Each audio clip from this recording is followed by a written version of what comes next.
Kamu pasti sudah nggak asing lagi kan dengan besi? Iya, besi, logam yang biasanya menjadi bahan dasar dari berbagai kebutuhan sehari-hari. Mulai dari pisau, palu, panci, bahan fondasi bangunan dan konstruksi, hingga kendaraan yang kita naiki sehari-hari.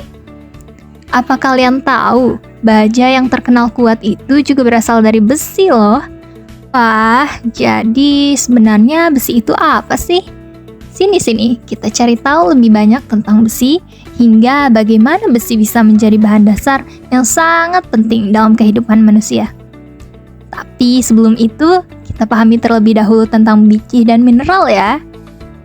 Mineral adalah zat anorganik homogen yang terjadi secara alami. Biasanya berbentuk kristal dengan komposisi kimia tertentu dan struktur atomik yang jelas. Umumnya dalam bentuk padat, kecuali merkuri, air alami, dan bahan bakar fosil. Dari sini udah kebayang belum nih bedanya biji dan mineral itu apa? Oke, kalau gitu ayo kita lanjut ke biji. Biji merupakan sekumpulan mineral berharga dengan kadar tinggi dan pengotornya yang dapat diolah menggunakan teknologi pada saat itu untuk dapat diambil nilai ekonomisnya. Nah, biji ini mengandung mineral-mineral. Gimana? Sudah paham mengenai perbedaan biji dan mineral? Kalau sudah paham, selanjutnya kita masuk ke penjelasan mengenai besi itu sendiri. Besi merupakan sebuah mineral yang sering kita kenal dengan lambang Fe. Besi memiliki sifat kemagnetan para hingga ferromagnetik. Jadi, sifat kemagnetannya mulai dari sedang hingga tinggi. Mineral ini kita temukan di alam dalam bentuk biji, di mana mineral Fe atau besi ini sendiri masih berikatan dengan mineral-mineral lainnya di alam. Sehingga untuk mendapatkan besi dari sekumpulan mineral, perlu dilakukan sebuah proses yang disebut pengolahan mineral. Sekarang, mari kita beralih ke proses pengolahan mineral untuk biji besi. Proses pengolahan mineral diawali dengan membuka lahan penambangan terlebih dahulu. Bagaimana sih cara membuka lahan penambangannya?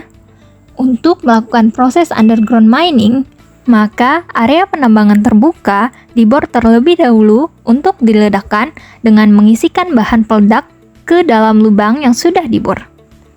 Biji yang mengandung mineral besi yang sudah setengah hancur akibat proses peledakan diangkut menggunakan truk untuk diproses lebih lanjut. Kemudian, biji besi akan mengalami proses screening. Ada yang tahu proses screening itu apa? Screening merupakan suatu proses pengelompokan ukuran suatu biji dengan berdasarkan ukuran lubang pada pengayakan sehingga ukuran biji akan seragam. Salah satu contoh alat screening yaitu grizzly screen. Cara kerja alat ini yaitu umpan dimasukkan ke dalam alat, kemudian akan diayak mengikuti aliran dengan posisi kemiringan tertentu.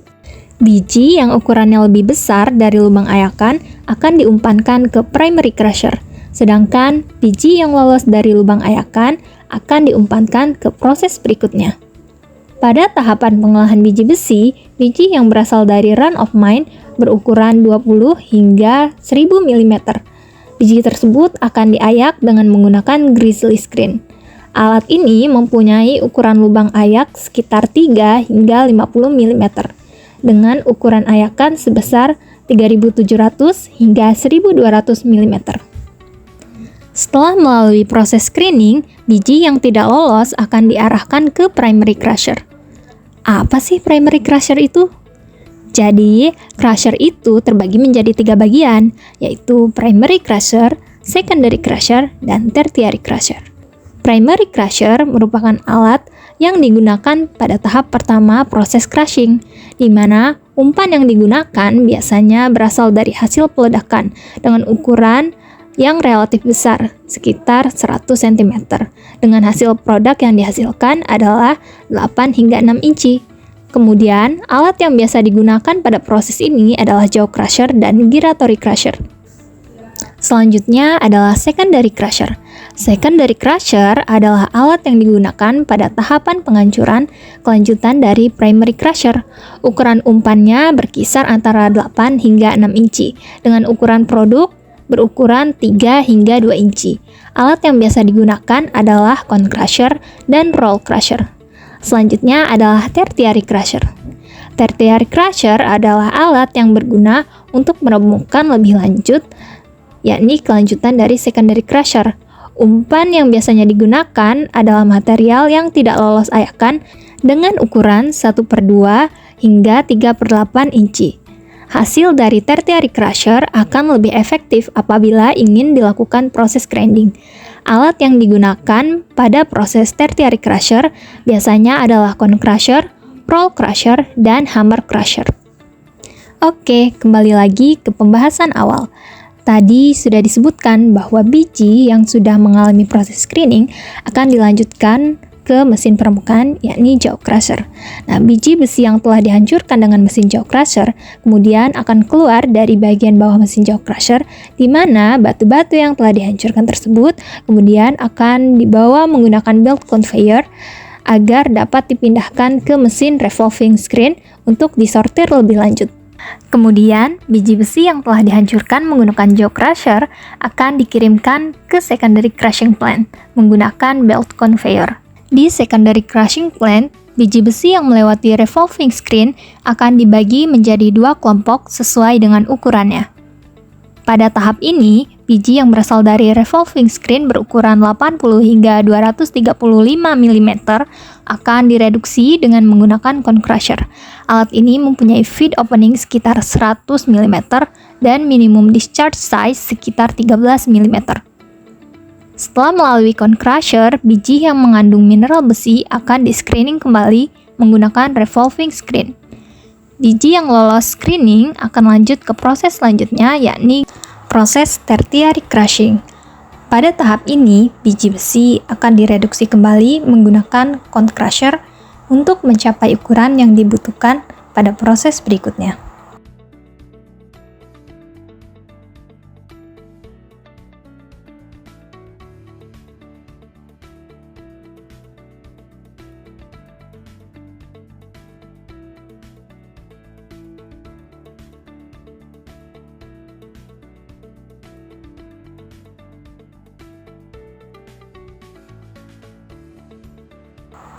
Selanjutnya, biji besi dikumpulkan dan diseragamkan dengan blending yard. Lalu, biji tersebut akan dibawa menggunakan conveyor memasuki beneficiation plant untuk disiapkan ke proses selanjutnya, yakni proses konsentrasi. Proses selanjutnya adalah proses konsentrasi. Proses konsentrasi merupakan suatu proses dari pengolahan mineral di mana biji akan dipisahkan antara mineral berharga dengan mineral pengotornya, sehingga didapatkan kadar yang lebih tinggi dan menguntungkan dengan memanfaatkan sifat-sifat fisik dari mineral tersebut. Pada proses pengolahan biji besi ini, proses konsentrasi yang dipilih adalah magnetic separator. Magnetic separator bekerja dengan memisahkan suatu mineral dengan mineral lainnya berdasarkan sifat kemagnetan mineral tersebut. Mineral yang memiliki sifat kemagnetan tinggi akan dipengaruhi oleh medan magnet dan akan menempel pada magnetic separator yang dinamakan konsentrat. Sedangkan mineral yang tidak menempel pada magnetic separator akan dinamakan sebagai tiling. Adapun alasan penggunaan magnetic separator pada proses konsentrasi ini adalah karena sifat fisik yang dominan pada biji besi adalah sifat kemagnetannya. Selanjutnya, dilakukan proses grinding. Pada proses grinding, mekanisme pengecilan ukuran biji dilakukan dengan mengaduk biji menggunakan media yang lebih keras dari biji tersebut pada suatu wadah. Di proses ini, berlangsung dalam bejana silinder yang berputar pada kecepatan tertentu dengan media penggerus untuk menggerus biji. Salah satu alat yang dapat digunakan untuk menggrinding biji besi biasanya adalah ball mill. Prinsip kerja ball mill adalah mengurangi ukuran material dengan memanfaatkan gerakan bola ke bawah dan ke atas pada bagian atas sel.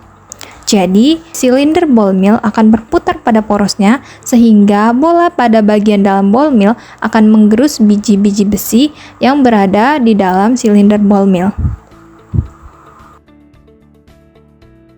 Selanjutnya, biji akan dimasukkan ke dalam hydrocyclone. Hydrocyclone merupakan alat klasifikasi biji yang akan mengklasifikasikan biji dengan berdasarkan berat jenis atau densitasnya. Kemudian, biji akan dilanjutkan ke dalam tahap aglomerasi. Keberhasilan proses metalurgi sangat bergantung pada ukuran partikel bahan baku yang digunakan. Dengan perkembangan proses pengolahan untuk mengolah biji rendah mutu, ukuran partikel akan terus diperkecil untuk meningkatkan kadar konsentrat. Setiap proses memiliki persyaratan ukuran yang berbeda-beda. Ukuran yang optimal dapat berkisar antara 10 hingga 100 mm. Jika bahan masukan terlalu kasar atau yang didapatkan adalah coarse particle, untuk mendapatkan ukuran yang diinginkan dapat diperoleh dengan melakukan proses crushing atau grinding. Namun, jika bahan masukannya sangat halus atau berupa fine particle, maka dapat dilakukan dengan aglomerasi. Aglomerasi adalah proses pengumpulan partikel atau pembesaran ukuran. Pembriketan, ekstrusi, sintesis, dan peletasi adalah 4 proses umum yang digunakan dalam industri metalurgi. Aglomerasi memainkan peran yang lebih penting dalam industri ferroalloy karena bahan baku dasar yang bagus sebagian besar diperoleh dalam bentuk fine particle yang dihasilkan selama operasi pertambangan atau setelah pengolahan. Lalu, kenapa sih aglomerasi perlu dilakukan? Produk dari proses konsentrasi memiliki kadar besi yang tinggi, tetapi memiliki granulometri yang halus, sehingga perlu diadakan proses aglomerasi yang telah disebutkan sebelumnya. Namun, peningkatan ukuran partikel bukanlah satu-satunya aspek yang menjadi penggunaan proses aglomerasi ini menjadi penting. Saat ini, adanya pasar biji besi global dengan biji dari berbagai sumber dan kualitas juga bertanggung jawab atas fakta bahwa bahan baku yang mencapai pabrik biji besi dan baja tidak memiliki komposisi kimia yang sama atau granulometri yang sama. Hal ini dapat mempengaruhi proses smelting. Ketika operasi yang stabil dan homogen diutamakan dengan tujuan mencapai efisiensi, ekonomis, konsistensi dalam pembuatan besi kasar, dan konsumsi kokas yang minimal. Selanjutnya, mari kita lanjutkan ke teknologi aglomerasi. Yang pertama adalah pelletisasi. Sebelumnya sempat disinggungkan mengenai pembriketan, ekstrusi, pelletisasi, dan sintesis. Keempatnya merupakan teknologi aglomerasi biji besi. Persyaratan ukuran partikel untuk sintesis jauh lebih kasar, yang umumnya hingga mencapai 10 mm, dibandingkan dengan pelletisasi yang umumnya di bawah 0,1 mm. Proses pembriketan dapat menyesuaikan rentang ukuran, baik untuk sintesis maupun pelletisasi. Di Uni Eropa, 14 negara mengoperasikan 34 pabrik sintesis biji besi dengan 63 rangkaian sintesis biji besi, yang pada dekade pertama abad ke-21 menghasilkan sekitar 130 juta ton sintesis setiap tahunnya. Di sisi lain, ada 6 pabrik pelletisasi yang menghasilkan 27 juta ton pellet setiap tahunnya. Di sini, kami akan menggambarkan teknologi aglomerasi pelletisasi karena teknologi tersebut merupakan teknologi yang cukup banyak digunakan di seluruh dunia. Pelletisasi adalah proses aglomerasi dari konsentrat biji besi dengan ukuran partikel kurang dari 150 mikrometer atau 0,15 mm. Konsep ini awalnya muncul pada tahun 1940-an. Pellet yang dimaksud di sini adalah bola-bola kecil berbentuk bulat dari biji besi. Biasanya memiliki rentang ukuran dari 8 hingga 18 mm. Teknik ini melibatkan pembentukan pelet hijau dengan mencampur biji besi konsentrat halus atau biji besi yang dihaluskan dengan bahan pengikat seperti tanah liat, bentoit, atau agen pelapukan. Pelet hijau kemudian diindurasi atau hardening dengan memanaskannya dalam sebuah tungku yang menghasilkan pembentukan pelet yang kuat dan tahan panas. Peletisasi memberikan kontrol yang lebih baik atas proses pembuatan besi dan memungkinkan pengendalian kualitas yang lebih baik terhadap bahan baku. Nah, tahukah kalian proses peletisasi biji besi ini terdiri dari 3 tahap utama loh. Yang pertama adalah tahap persiapan dan pencampuran umpan peletisasi. Nah, pada tahap ini bahan baku berupa konsentrat biji besi, aditif seperti antraksit, dolomit, dan bahan pengikat akan disiapkan berdasarkan ukuran partikel dan spesifikasi kimia. Diukur kemudian dicampur bersama untuk digunakan dalam proses peletisasi. Kemudian yang kedua adalah proses pembentukan pelet. Pelet hijau adalah pelet yang digulung tanpa melalui proses termal. Pelet ini diperoleh dengan pengendalian ketat terhadap kelembapan dan memiliki bentuk bola dengan diameter 8 hingga 16 mm. Kemudian proses ketiga adalah proses indurasi. Pelet hijau dikeraskan dalam proses penghangatan pada suhu tinggi dengan tingkat pemanasan yang terkendali. Nah, tujuannya adalah untuk mencapai persyaratan fisik dan metalurgi yang diperlukan untuk penanganan, transportasi, dan aplikasi akhir. Oke, selanjutnya kita masuk ke proses pertama dalam aglomerasi, yakni pelletizing, feed preparation, and mixing. Biji besi sebagian besar ditambang, kemudian selanjutnya dilakukan proses pengolahan mineral. Nah, oleh karena itu, bahan tambang ini atau biji besi ini akan mengalami serangkaian proses seperti crushing, grinding, kemudian sizing, kemudian konsentrasi, pengeringan, dan lain-lain. Nah, dengan tujuan memadai karakteristik kimia, fisik, dan metalurgi untuk memenuhi kebutuhan pada proses pembuatan besi tersebut. Dan distribusi ukuran partikel dari biji besi itu merupakan persyaratan yang sangat penting untuk karakterisasi setelah pemrosesan mineralnya. Material yang memiliki distribusi ukuran partikel yang sangat halus itu tidak cocok untuk dilakukan atau digunakan secara langsung dalam reaktor industri, sehingga memerlukan proses aglomerasi melalui berbagai proses seperti sintesis atau peletisasi. Reaktor reduksi utama yang digunakan adalah blast furnace atau BF dan direct reduction reactor atau DR. Nah, di dalamnya besi ini akan direduksi dan meleleh, dan produk yang paling umum dihasilkan adalah besi cair yang disebut dengan hot metal. Pada reduksi langsung, besi tetap berada dalam keadaan padat dan produknya disebut sebagai direct reduced iron atau DRI. Pellet diperoleh dengan penambahan jumlah air yang sesuai ke dalam konsentrat biji besi. Nah, ini adalah faktor yang penting dalam pembentukan dan pertumbuhan pellet yang akan menciptakan tegangan permukaan butiran mineral. Tegangan kohesi butiran halus ini disebut tegangan netral.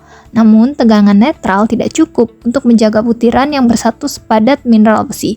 Selain itu, ketika pellet dipanaskan, terjadi penguapan air dan pellet akan cenderung hancur. Untuk menghindari efek-efek tersebut, pengikat ditambahkan ke material yang akan dipeletisasi dengan tujuan sebagai berikut. Yang pertama adalah untuk meningkatkan kekuatan pellet sebelum pemanasan. Kemudian untuk mencegah kerusakan pellet selama tahap awal pemanasan. Ketika sejumlah besar gas dihasilkan oleh penguapan air, itu akan cenderung meretakan pellet. Bentoid adalah pengikat yang efektif dan banyak digunakan dalam proses peletisasi biji besi. Harganya yang rendah adalah faktor yang penting dalam penggunaannya yang luas. Selanjutnya, teknologi yang kedua adalah Bowling Technologies.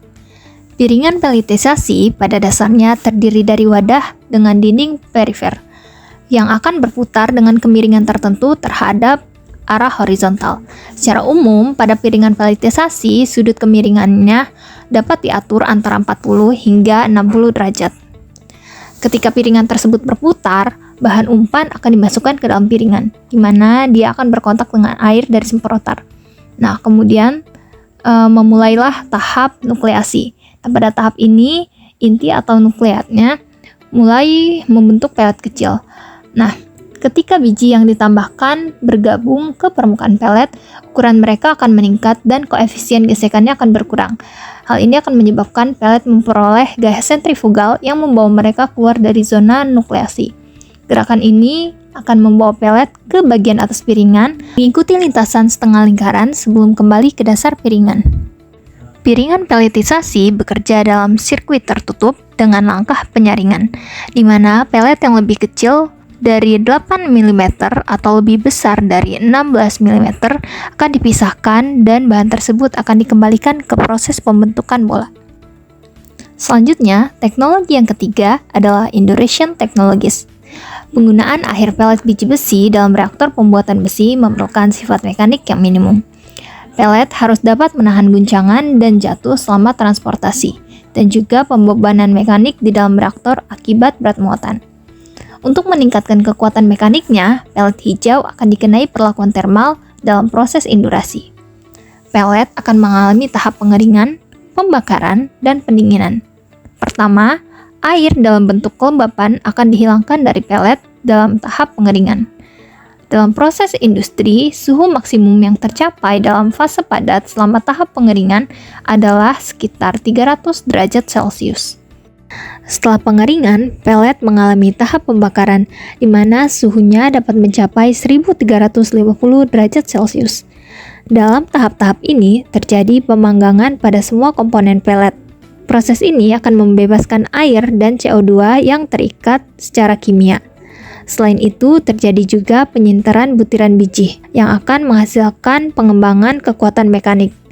Proses industri pelet yang paling umum digunakan adalah proses grate lurus atau stretch grate dan proses grate kiln.